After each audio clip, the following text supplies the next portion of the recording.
Salut à toi et bienvenue sur un nouvel épisode d'IAM Hello Nicolas. Et oui, c'est bien moi, c'est encore ma voix. Je suis venu avec une nouvelle pensée que j'ai tirée au sort et que je m'apprête à te lire. C'est dans l'inconnu que la magie opère. Et oui, elle est courte, mais pour moi, c'est un rappel puissant et que je ne veux surtout pas, mais vraiment surtout pas oublier. Parce que tout se joue là. Je t'ai raconté dans les précédents épisodes que, mon état d'esprit n'est pas le même aujourd'hui que celui que j'avais hier et qu'il y a beaucoup de choses qui ont changé, que ma façon de voir le monde est totalement différente. Avant, j'avais beaucoup plus peur, j'étais pas tétanisé, mais j'avais peur de ce que «l'avenir» entre guillemets pouvait me proposer et de comment je devais dealer avec ça.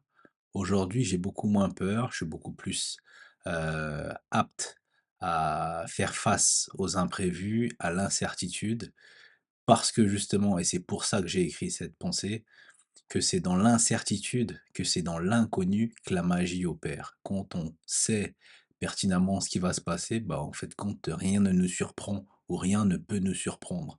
Où la vie a tellement, des marges de manœuvre qui sont tellement minces qu'il y a pas grand chose qui peut se passer.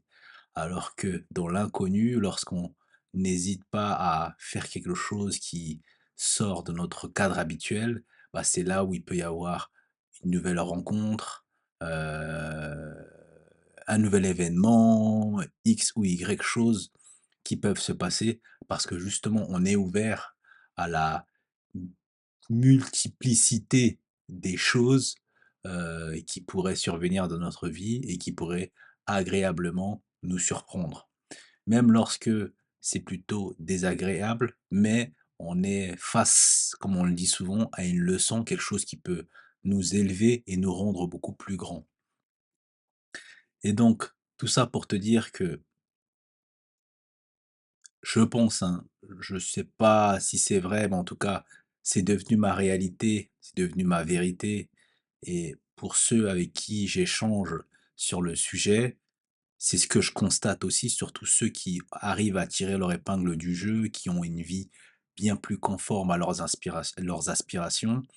Ce que je note, c'est que ils arrivent ou en tout cas, ils savent faire face aux imprévus, faire face aux incertitudes et c'est pour ça que maintenant, je me suis invité et j'invite les autres à justement ne plus avoir ce regard-là plutôt négatif, sur les incertitudes, ce regard-là de peur, mais plutôt adopter un état d'esprit confiant, un état d'esprit résilient, un état d'esprit flexible de se dire que quoi qu'il arrive, quels que soient les challenges qui vont arriver, je m'adapterai, j'y arriverai et je ferai ce que j'ai à faire.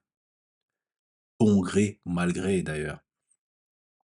Il y a une chose que j'aimerais également ajouter, c'est que nous, êtres humains, en tout cas de ce que j'observe à mon échelle, je pense que l'un des plus gros challenges de notre vie, c'est que lorsqu'on a été confronté à plusieurs échecs, à des difficultés et autres, on a pour habitude de penser son futur en fonction de son passé. Je m'explique.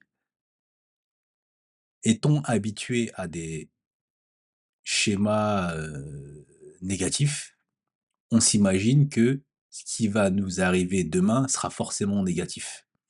Alors que pour le coup et de mon expérience propre et personnelle et des expériences de ceux avec qui je discute et qui justement sont ouverts à l'incertitude, ou pas du tout, hein, pour le coup. Hem, le passé n'a rien à voir avec le futur. Et un autre exemple que je pourrais, donner et qui touche tout le monde et qui peut te toucher même toi, c'est que, est-ce que à je sais pas quel âge tu as, mais est-ce que à 10 ans, tu imaginais ce que tu as vécu, dans ta vingtaine? Est-ce que à dans ta vingtaine, tu aurais imaginé tout ce que tu as vécu dans ta trentaine? En fait, on n'en sait rien. Et donc, je pense qu'il est important de ne pas poncer son futur en fonction de son passé. Et donc combien même dans ton passé, tu as dû essuyer pas mal d'échecs, c'est pas dit que, demain, tu essuieras un nouvel échec et combien même tu essuieras un nouvel échec, entre ta ton premier essai et ton dernier essai, tu as grandi, en tout cas je l'espère et que tu t'es amélioré. Tu vois ce que je veux dire? Et donc petit à petit, tu te rapproches de plus en plus du but, de ton but. Et donc je t'invite pour le coup et je m'invite également toujours, hein, quand on parle parfois aux autres, quand on s'adresse aux autres, on se parle aussi, à soi. Donc je t'invite à ne pas penser ton futur en fonction, de ton passé. Et tu sais, autre chose que j'aimerais encore, ajouter, tu sais, la vie, et ça je l'ai certainement dit dans un autre épisode, parce que c'est quelque chose auquel je crois. Je pense que l'expérience de vie humaine est intrinsèquement liée à la douleur, au rejet. Après ça peut l'expérience peut être différente pour un homme ou pour une femme. Moi, je le vis en tant qu'homme et je parle pour le peu que je peux connaître pour la jante féminine. Je pense que globalement, on s'entendra si je te dis que, l'expérience humaine est intrinsèquement liée à sa part négative, sa part sombre, sa part obscure de douleur, de souffrance, de rejet et cetera et cetera. Et donc il faut ça pour le coup bien l'intégrer et quand on l'intègre, on comprend que finalement, dans la vie, il va y avoir des cycles vertueux et des cycles néfastes, si je peux le dire ainsi, et que on va probablement galérer, mais bien galérer. Et parfois, galérer, c'est simplement patienter. Galérer ne veut pas forcément dire que tu vas traverser une période difficile. Galérer peut aussi vouloir dire que tu vas simplement patienter, que ce soit pour 2 choses, moi, que j'estime qui sont très importantes, dans la vie et pour la condition humaine. C'est d'une part, l'orientation professionnelle et d'autre part, la relation sentimentale, ta relation amoureuse, ton partenaire de vie, pour faire simple. Tu peux galérer à trouver un job et tu peux galérer à trouver ton élu, tu vois? Ce qu'on appelle, communément ta moitié et donc patienter ne veut pas forcément dire galérer parce que pendant le temps où tu patientes de trouver ce job, pendant ce temps où tu patientes de trouver cette personne, en tout cas je l'espère, ça peut être un temps où que tu vas mettre à profit, où tu vas te, concentrer pour justement améliorer tes compétences sur ce domaine-là ou potentiellement voyager, découvrir, d'autres choses, te découvrir toi-même, tu vois? À travers la lecture, à travers des rencontres et cetera et cetera. En fait, il peut y avoir tout un tas de trucs qui peuvent t'élever pendant ce temps où tu patientes, tu vois?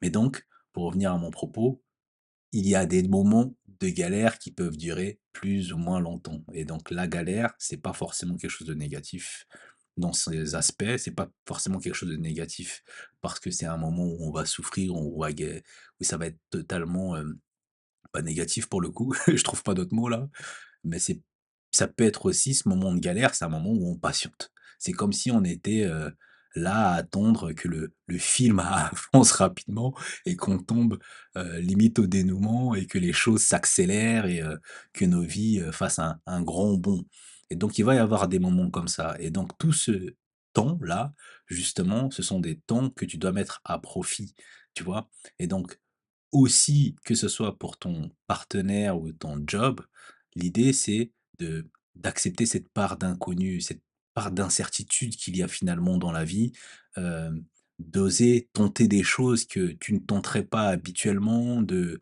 sortir de ton cadre. En fait, il est beaucoup plus facile de rencontrer des gens lorsque tu sors et que tu fais des choses, que de les rencontrer si tu restes chez toi H24 et que tu te contentes de sortir que pour, faire acheter des vivres, faire quelques petites courses ou visiter, X ou Y personnes ou X ou Y amis. Donc ouais, résolument, ce que je pense moi, c'est que oui, aujourd'hui, avec mon nouvel état d'esprit et je le vois aussi pour les personnes qui autour de moi, qui sont proches ou moins proches de moi, avec qui j'ai eu l'opportunité d'échanger, heu, ils acceptent justement cette part d'incertitude. tu vois? Et c'est en acceptant cette part d'incertitude qu'ils tentent des choses que la plupart ne tentent pas et forcément, ils arrivent à se retrouver dans des configurations, que les autres n'ont pas, tout simplement, en fait, tu vois? Je pense qu'il faut avoir cette part de skin in the game, et ça, je fais référence à Nassim Nicolas Taleb, qui a écrit justement ce livre Skin in the Game, qui peut être traduit en français «Jouer sa peau». Je pense qu'il faut jouer sa peau un peu, il faut se mettre un peu pas en danger, mais se mettre dans une configuration différente. Pour te donner un exemple, ça peut être par exemple, un exemple tout con que j'utilise souvent, c'est que pour rentrer chez toi, au lieu d'emprunter le chemin habituel, bah, change de chemin, tu vois? Ou bien, si tu es habitué à prendre ta voiture, bah, vas-y en vélo ou fais ton chemin à pied. En fait, il y a tout un tas de choses que tu peux changer dans ton quotidien pour changer de configuration et justement être agréablement surpris par la vie. Parce que finalement, ce qui, qui est parfois un accélérateur, un ascenseur de vie ou quelque chose qui peut nous permettre d'avancer, c'est parfois une rencontre et une rencontre, c'est pas forcément une rencontre sentimentale. Tu peux faire une rencontre fortuite avec quelqu'un qui justement se trouve en galère, tu vas l'aider, ça va te faire ta bonne action, tu vas rencontrer quelqu'un, ça va te remplir de ton estime de toi. Tu peux, rencontrer quelqu'un, avoir un échange, rapide, la personne est en train de lire un livre, ça attise ta curiosité, vous échangez là-dessus. En fait, tout un tas de choses, en fait, tu vois? Ou, si sur le plan sentimental, bah, tu peux rencontrer la première fois l'homme ou la femme qui va faire battre ton cœur d'une certaine façon et tu vas apprécier justement, ne plus prendre la voiture ou peut-être plus prendre marcher à pied, en tout cas sur une partie de ton trajet, pour la voir de plus en plus et installer une complicité, un échange ou autre. En fait, tout ça pour te dire que finalement, il faut accepter, en tout cas je le pense sincèrement aujourd'hui avec ma petite expérience de vie, tout ce que je peux connaître de la vie, tout ce que j'ai pu observer et tout ce que je comprends là, présentement, à mon âge, c'est qu'il faut il faut s'ouvrir à cet inconnu, à ce truc. Il faut en fait, c'est même pas s'ouvrir à l'inconnu. Je vais le dire autrement, c'est s'ouvrir à la magie et s'ouvrir à la magie pour qu'elle opère, en fait, tu vois? Et oui, moi je suis convaincu que c'est comme ça que l'on que l'on peut vivre de belles expériences et que l'on peut, justement, heu, vivre des moments exceptionnels, des moments qui nous marquent, des moments qui, heu, pour le coup, nous donneront de belles histoires à raconter, en fait, tu vois? C'est ça, en fait, je t'en parle aussi là avec beaucoup d'enthousiasme, j'ai les mots qui fusent, les pensées qui fusent dans ma tête pendant que je te parle. J'essaie de piocher la meilleure pour essayer de traduire, d'exprimer mon propos. Mais c'est réellement ça. Là, je le vis intérieurement parce que je me remémore toutes, les choses que j'ai faites différemment ces derniers temps et qui m'ont donné des résultats bien différents, de ceux que j'ai eus dans le passé, tu sais? Comme je te le disais, dans d'autres épisodes où je te le disais un peu au début, c'est que j'ai beaucoup, avancé avec la peur au ventre. Pas tétanisé, mais avec la peur au ventre, avec, cette fameuse phrase: «Et si ça marche pas?» Je l'ai souvent eu en tête, tu vois? Et donc aujourd'hui, je suis plutôt «Et si ça fonctionne?» et même si je me dis même s'il y a toujours mon saboteur qui me parle, je me dis: «Mais et si ça fonctionne pas?» En fait, je vais m'adapter, je m'en sortirai, je rebondirai, je trouverai quelque chose, en fait, tu vois? Et je suis beaucoup dans cet état d'esprit-là et je trouve que c'est un état d'esprit qui est enthousiasmant, qui nous donne une autre approche dans la vie, qui ne nous oriente pas vers les problèmes, mais plutôt vers les solutions et ça change tout, ça.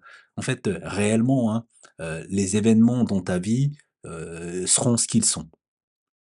La seule différence, c'est souvent l'attitude que tu as face aux événements dans ta vie. Donc, et puis le bonheur, faut pas le chercher ailleurs. Le fait d'être heureux, faut pas le chercher ailleurs. Je pense qu'il y a une grande part d'intériorité dans cette façon de voir de voir le bonheur, en fait, et que juste en changeant ton attitude face à la vie, ça peut changer toute cette expérience-là, en fait, tu vois? Et le changement d'attitude te donnera aussi beaucoup plus de confiance, pour aborder les choses et beaucoup plus de confiance pour aborder les choses, te donne beaucoup plus de confiance, pour aborder l'incertitude, tu vois? Et te donne justement cette possibilité de laisser la magie opérer. Là où, par exemple, tu éviterais de dire un bonjour, bah là, le fait d'être enthousiaste te permettrait de dire un bonjour et peut-être amorcer une discussion, tu vois, avec un autre être humain. Et ça change, considérablement l'expérience, tu vois? Je vais te donner un exemple tout con. La semaine, dernière, j'étais dans un mag je j'étais j'allais dans un magasin, il y avait des escalators et en fait de compte, j'ai, logiquement voulu céder le passage à un monsieur et je me suis dit: «Ah, je vais être cool, je vais lui céder le passage, je vais pas faire le forceur ou le mec, qui est pressé» et donc ça a fait que le monsieur s'est arrêté, il m'a regardé dans les yeux, il m'a tendu la main, il m'a dit: «Ah purée, c'est rare d'avoir une personne qui, cède, en tout cas qui cède le passage de cette façon-là, je suis agréablement surpris» et en fait, je lui disais, pour rigoler avec le sourire: «Bah, c'est l'esprit de Noël monsieur» et en fait, ça nous a permis d'avoir un échange et et en fait, c'est ça le truc, c'est que un nouvel état d'esprit, accepter l'incertitude, on laisse la magie opérer, et on vit sa vie totalement, de façon différente et en fait, c'est ça que je veux te communiquer, c'est à ça que je veux donner de la voix. Ouais, c'est ça en fait, là je suis peut-être certainement beaucoup plus enthousiaste que dans certains épisodes, mais c'est parce que je vis le truc. Moi, j'ai toujours, cette envie de donner le meilleur de moi de façon spontanée, de ne rien préparer, mais pour que tu ressentes les choses, en fait, tu vois? Et l'idée, c'est toujours que tu passes un moment où, ça te donne un moment de réflexion, où, ça quelque chose qui puisse t'inspirer. Je sais pas à quel moment tu vas m'écouter, si c'est le matin, si c'est le soir et en tout cas, tu vois, là, habituellement, je fais mes épisodes le matin. Là, j'ai décidé de faire celui-là ce soir et ça me met aussi dans un autre état d'esprit, en fait, tu vois? Donc réellement, c'est ça, je vais arrêter mon propos, je t'invite à à changer d'état d'esprit si c'est pas déjà le cas et si c'est le cas, bah, de le maintenir et d'aller le plus loin possible, avec cet état d'esprit qui te tire vers le haut, qui fait place, comment dire? À la magie et qui la laisse opérer surtout. Voilà. Merci d'avoir écouté cet épisode d'Aya Mello Nicolas. J'espère que cette plongée dans l'une de mes pensées t'a offert un éclairage nouveau, un peu d'inspiration ou un moment de pause dans ta journée. Si tu as apprécié cet épisode, like, commente, abonne-toi et surtout, partage le podcast avec ceux qui pourraient également l'apprécier. On se retrouve sur Instagram si tu souhaites poursuivre la discussion et je te donne rendez-vous très bientôt pour un nouveau voyage à travers mes mots. C'était Nicolas. Ciao!